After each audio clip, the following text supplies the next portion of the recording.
परिवार नियोजन अपनाएं, अपना जीवन स्वस्थ खुशहाल बनाएं। कभी कभी किसी गांव की छोटी गली से उठी एक छोटी सी कहानी पूरे देश की दिशा बदलने का दम रखती है।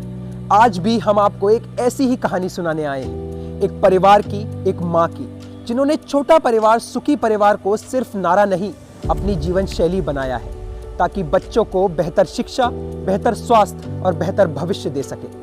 आशा दीदी की समझ, एएनएम की सलाह, सीएचओ का मार्गदर्शन, सभी स्वास्थ्य कर्मियों का साथ और सबसे बड़ी बात उस परिवार का साहस।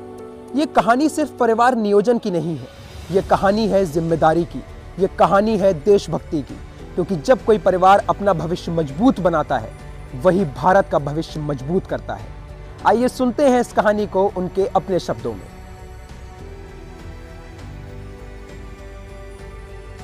जब मैं क्षेत्र में घूमते घूमते गई तो मैं संजू दीदी के घर पे पहुंची।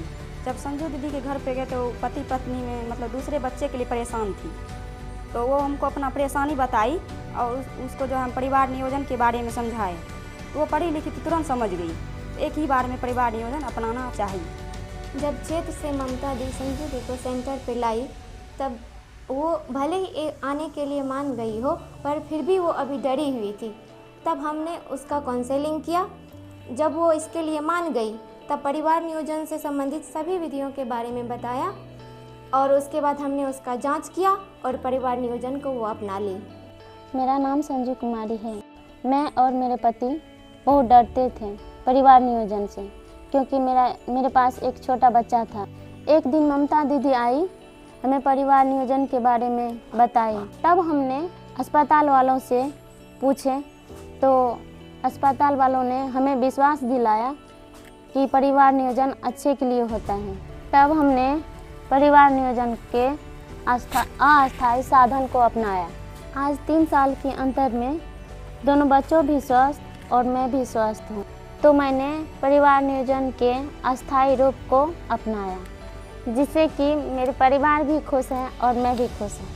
परिवार नियोजन हमारे ज़िंदगी के बहुत बड़ा हिस्सा है, इसलिए मैं अपनी आशा से हमेशा मोटिवेट करती हूँ कि वो अपने पोषक क्षेत्र जाए, लाभों को समझाए। इसलिए मुझे आज सभी आशा के सहयोग से परिवार नियोजन चैंपियन प्राप्त हुआ है। हर एक पेशेंट मेरे लिए एक जिम्मेदारी है, जिन्हें मैं अपना परिवार समझती हूँ। जब संजय जी मेरे पास आई थी तो वो ऑलरेडी टेम्परेरी मेथड यूज़ कर रही थी और वो बहुत ही ज़्यादा संतुष्ट थी। इसीलिए अब वो परमानेंट मेथड यूज़ करना चाहती थी। इसीलिए मैंने उनको पूरी अच्छे तरीके से सरल लैंग्वेज में उन्हें समझाया कि स्टरलाइजेशन का क्या प्रोसेस है, क्योंकि फैमिली प्लानिंग एक प्रोसेस नहीं है, ये हमारे स्वस्थ रहने का एक बहुत बड़ा कारण है।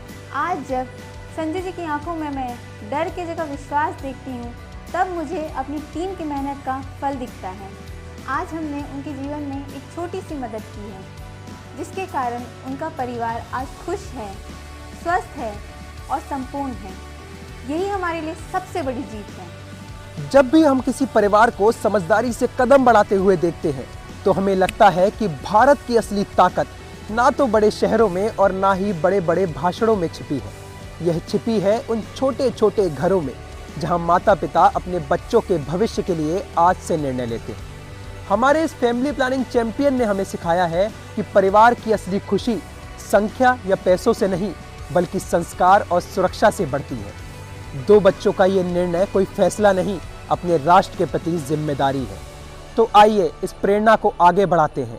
अपने घर के लिए सोचिए, अपने बच्चों के भविष्य के लिए सोचिए, अपने भारत के लिए सोचिए, क्योंकि जब कोई परिवार मजबूत होता है, तभी राष्ट्र शक्तिशाली होता है। जय हिंद।